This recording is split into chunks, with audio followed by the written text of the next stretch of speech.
বাংলাদেশের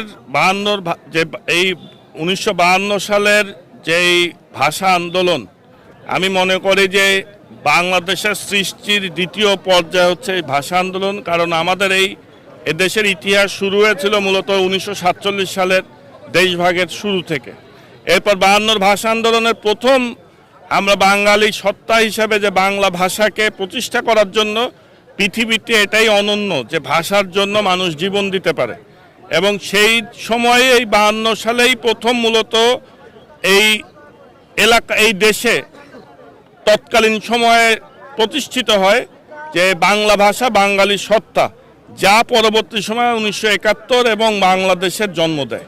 সুতরাং 52 ভাষা আন্দোলন আমাদের রাজনৈতিক ইতিহাসে অত্যন্ত গুরুত্বপূর্ণ একটি পর্যায়, যে পর্যায়ের কারণে আমরা একটি দেশ পেয়েছি, একটি ভাষা পেয়েছি এবং একটি স্বাধীন সার্বভৌম গণতান্ত্রিক দেশ বর্তমানে পরিচালিত হচ্ছে।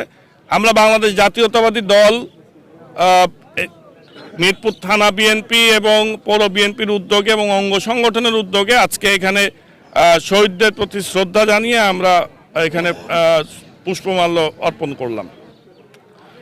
ইতিমধ্যে মাননীয় প্রধানমন্ত্রী জনাব তারেক রহমান ঘোষণা করেছেন যে সকল নাগরিকের অধিকার সমান এবং সরকারের পক্ষ থেকেও আইনের শাসন প্রতিষ্ঠার ক্ষেত্রে, ন্যায় বিচার প্রতিষ্ঠার ক্ষেত্রে সবাইকে সম অধিকার দেওয়া হবে।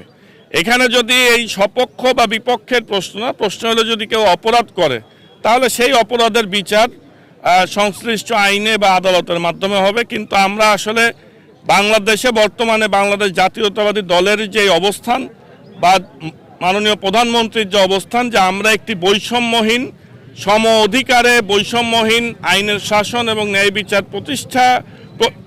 বিচার প্রতিষ্ঠিত করে আমরা একটি সুন্দর দেশ বিনির্মাণ করার জন্য বাংলাদেশ জাতীয়তাবাদী দল বদ্ধপরিকর। এবং আমার জানা মতে যেই ঘোষণাগুলো দেয়া হয়েছিল বাংলাদেশ জাতীয়তাবাদী দলের পক্ষে, ইতিমধ্যে প্রত্যেকটি প্রক্রিয়াকে উনি শুরু করেছেন।